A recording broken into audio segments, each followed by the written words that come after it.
Welcome everyone to the following 30-year anniversary celebration for Eye Institute. It really is a pleasure and a deep honor to welcome and introduce Bruce Hadden. Really, he requires a whole hour to introduce, but I will try to keep it to the main features. I think that when you think of Bruce, there are very few people in ophthalmology who have had an impact on vision, and the pun is definitely intended, that Dr. Bruce Hadden has. He's been seminal in the history of not only Eye Institute, but of New Zealand ophthalmology.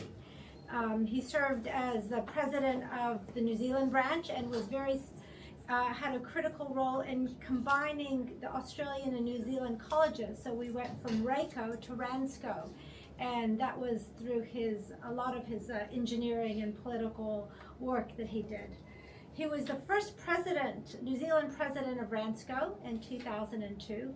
And that's no small feat, considering that 80 to 90% of ophthalmologists were Australian in the college. So that made a huge impact in improving New Zealand's profile in the college.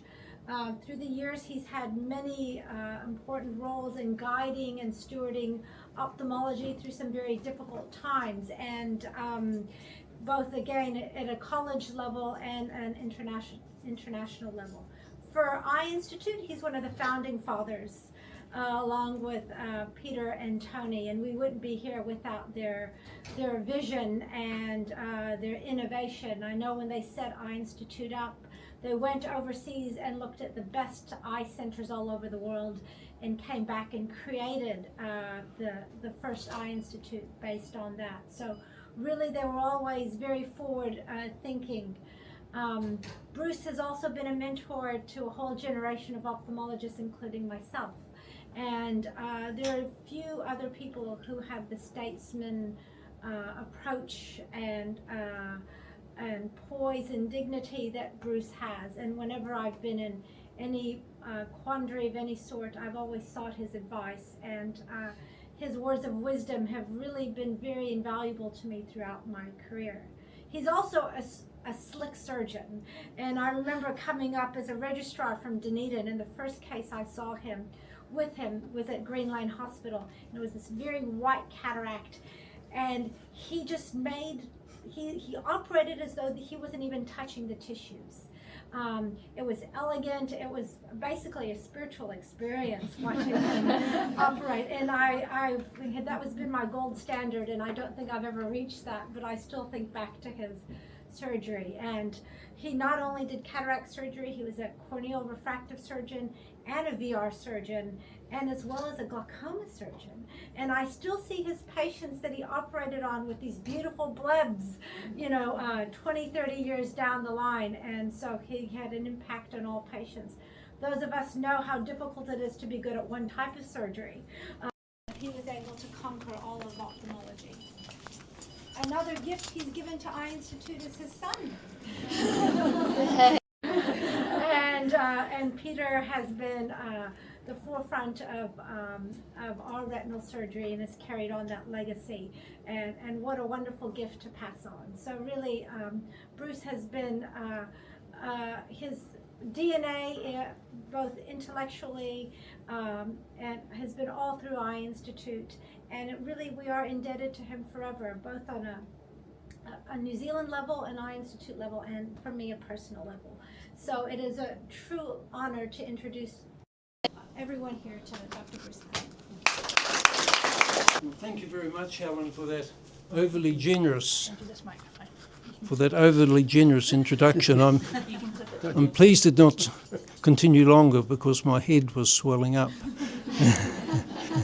And I'm so privileged that you thought to invite this old jerk to your 30th celebrations, and I'm so sorry that we were in the South Island at the time. And Ros kindly suggested I come along, and I thought it was going to be just a fireside chat. But here we are with many more people than I ever envisaged. It all began way back in 1992, right? And in March 1992, the American Society of Cataract and Refractive Surgery meeting was in San Diego. And the late Tony Morris and Peter Ring were pretty excited about the prospect of a laser refractive surgery, and decided to go along to this meeting. And they came back fired up. And not too many months later, there is the back of Tony Morris's rooms. I'll show you the front soon. It's still standing across the road. And there is the first eczema laser for refractive surgery being created into his rooms. It was put in Tony's rooms because Tony had more space than the offices of Peter Ring and myself. And in July 1992, the first laser refractive operations in New Zealand were done by us, photorefractive keratectomy. That's before the days of LASIK. And about 2 days later, there was this horrendous headline in the newspaper to say that 3 Auckland eye specialists are due to begin the surgery at a certain cost with $1,500, and it was highly criticised by the Foundation's acting chairman, Mr. Gordon Sanderson, actually a very good friend and nice person, but he took exception to us doing an operation which had been done for only 3 years. Well, 3 years is quite a long time, but it had not been authorised by the Federal Drug Administration of the United States, the FDA. And Peter Ring expected the FDA to approve the procedure in about a year. Well, it was approved within that time. This is the front of Tony's rooms, and you may remember across the road and a little bit up. And his rooms were designed by Kerry Avery, who also designed the original Eye Institute, also designed Tony Morris's beach house, designed Peter's house in Upland Road, designed our house in Queenstown. We gave him, Kerry Avery, good business because he was a first-rate architect. Now, at the time, we had our separate practices, and Peter worked with his father, Dr. Calvin Ring, at 102 Remuera Road, and I worked from this very modest place down in town in Mount Street with Drs. James Krieshbaum and Jiggs or Lindsay Poole. Well, we all were getting on well together. We were having our individual practices, and when we had a patient who wished to have refractive surgery, they came to the laser which was housed in Tony Morris's rooms. And then one day Tony saw a for sale notice on this bungalow at 125 Remuera Road. So he said, well, boys, we've got to buy this and establish New Zealand's first eye centre with surgical facilities. And here is early stages of construction. That's my wife, Wendy, with the gumboots on, of course, Peter's mother. And next, further on in construction, and the big opening day with Dame Kath Tizard, Governor-General of New Zealand. We three modest young men were thinking, who will we get to open Eye Institute? Maybe we'll get the local MP. Margie Seed, who was our first manager, she said, aim for the top, ask the Governor-General. Along she came. And here we are on that date, and Dame Kath, Tony Morris, Peter Ring, Margie Seed, our manager, me in the back, and this gentleman on the left is Ian Goodall, who, and the building was built by Goodall Construction, and Ian Goodall and Tony Morris were very good friends. In fact, the four of us, that includes Ian Goodall, owned the building for its first few years. And here is the plaque unveiled on that day, officially opened by Her Excellency Governor-General on the 24th day of February 1995. So today is 30 years since the opening of Eye Institute. I put up this photograph not because I'm in it, but because Mr. Calvin Ring is in it, Peter's father, and Calvin Ring was a very inspiring and excellent ophthalmologist, and I would say I owe it to him to have enticed me into this branch of surgery. The gentleman in the middle is Morris Peichel, a very good friend of Calvin Ring, and Morris Peichel was a very generous philanthropist to not only to ophthalmology in the public system, but to the whole of medicine. That's Fisher and Peichel, Morris Peichel. Well, forget about laser surgery, but after we've been in practice for a few months, we did some public hospital patients in the Eye Institute. There was an organisation at that time called North Health, a government body, and the idea was that the government, that's the taxpayer, would give money to North Health, and North Health would distribute it to health centres in the north part of New Zealand, like Auckland Hospital, Middlemore Hospital, etc. And the North Health management decided that they had to do something about the horrendous waiting list for cataract operations, 16 months in the public system. So they decided that they would ask for tenders from the private sector to do cataract operations. Well, we applied for 140, and a practice at Milford applied, and a little later Auckland Eye applied, and it was really a furore. And this woman, Marie Colwell, up there, she was the general manager of Auckland Hospital, she said it was terrible how we would reduce the public system to to be reduced to the menial work. And an Auckland Hospital eye surgeon with the Remuera Eye Clinic, Dr. Bruce Hadden, said that the that the proposed contract would in no way interfere with Auckland Hospital, and it that I think turned out to be. And then, a few days later, another article. This is from a newspaper in Wellington, and it was similarly critical. So we came in for a huge amount of flack. But as you know, nowadays, contracting out public work, which has long waiting lists in the public system, is commonplace in other specialties than ophthalmology as well. Here's some of our original staff, and I'm sorry you've seen some of these pictures before, or if not all of them, but on the right is Margaret Walker. Margaret Walker was the nurse who was in charge of ophthalmology in the Mercy Hospital, and we enticed her to Eye Institute, and she made a fabulous job of setting up our operating theatre, getting all the equipment in.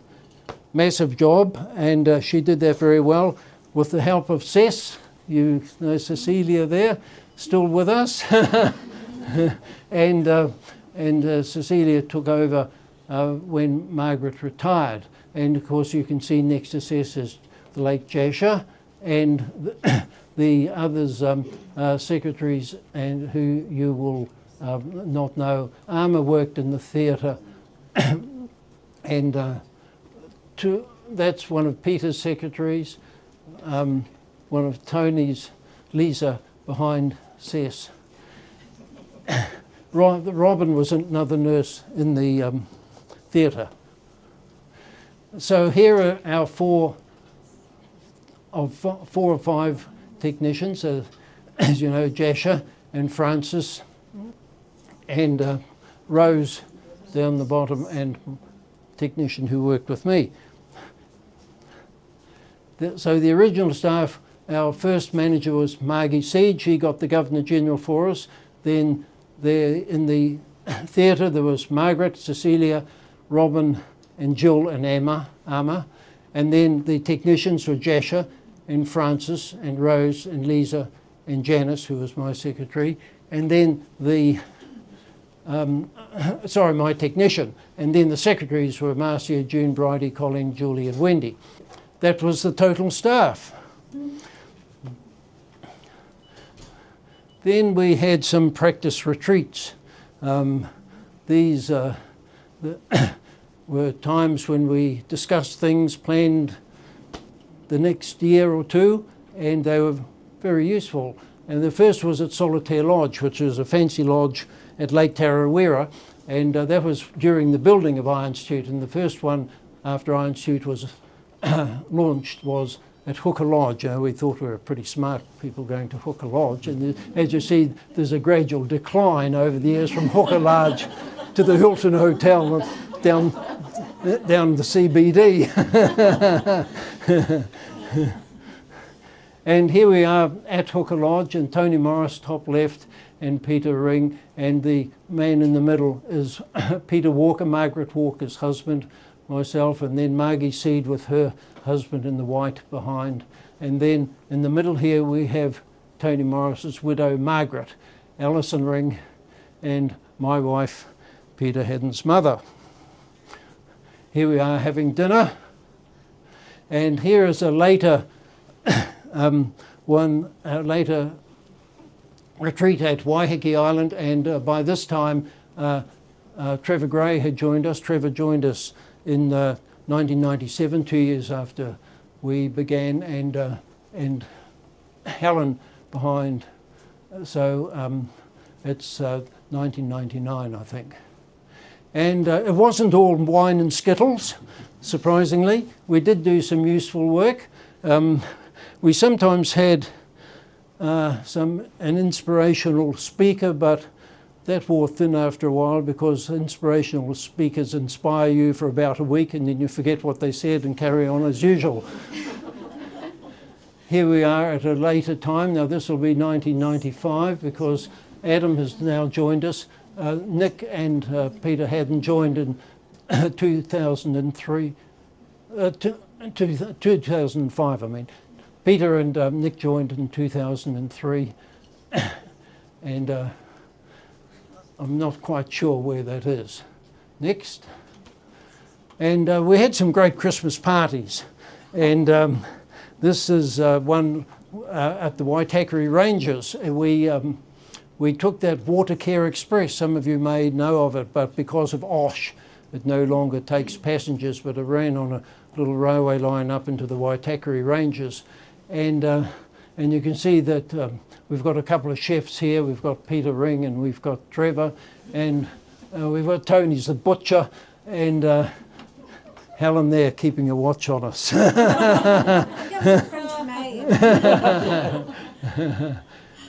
And then we had some great mid-year parties. This was called the Pink Party. This was at Peter Ring's home in Upland Road.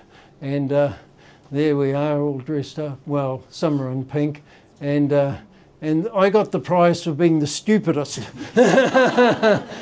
And the prize was presented by the Pussycat. And if you take the Pussycat's clothes off, it's Peter Ring. Now, we had a very elegant library in the I Institute next door on the top floor, and there's a lovely, lovely table and chairs for our meetings, building up a library, but long since gone. And in that library we had a presentation to Jiggs Poole, or Lindsay Poole, the gentleman there. When he retired, he was with us as a sort of associate in his retirement. So we presented him with a painting from one of his favourite artists. And there's, and there we are in a happy moment. And Tony Morris in the middle, as indeed Tony should be, because I would have to say that Tony was the driver of I Institute, and Peter Ring and I, we were there from the start. We were equal partners in every way, but Tony was the man with the initiative. He was the man with the business sense and the drive. And I always think that we should remember that. And unfortunately, no longer with us. Tony had an identical twin who was an orthopaedic surgeon in Australia, and the identical twin died 3 weeks after Tony died. So with us as a sort of associate in in his retirement. So we presented him with a painting from one of his favourite artists. And there's and there we are in a happy moment, and Tony Morris in the middle, as indeed Tony should be, because I would have to say that Tony was the driver of our institute, and Peter Ring and I, we were there from the start. We were equal partners in every way, but Tony was the man with the initiative. He was the man with the business sense and the drive, and I always think that we should remember that. And unfortunately no longer with us. Tony had an identical twin who was an orthopaedic surgeon in Australia, and the identical twin died 3 weeks after Tony died. So the milestones, 1997 we got our second laser. And then Trevor Gray joined in 1997, there he is. And then the name change and the logo change, which was inspired by Trevor, and a very good move from Remuera Eye Clinic to Eye Institute. I give Trevor credit for that. 2000, Helen Danish-Meyer joined, which is a huge fillip for the Institute, gave us so much more prestige and excellence.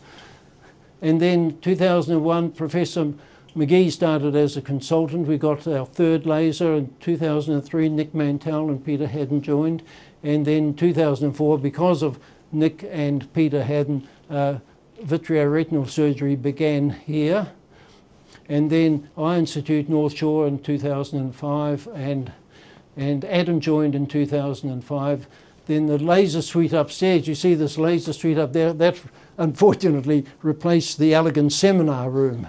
That was the end of the seminars. And then, then in 2005, the intralaser replaced the mechanical microkeratome. Newlyn opened in 2008, and the new vitreoretinal constellation equipment in 2009. So here is its after Cecilia, Francis, Jasha, not a good photograph of Jasha, Marcia. They were our early stalwarts. So that's Eye Institute's first 14 years, and I give Eye Institute our best wishes for its second 30 years. Thank you.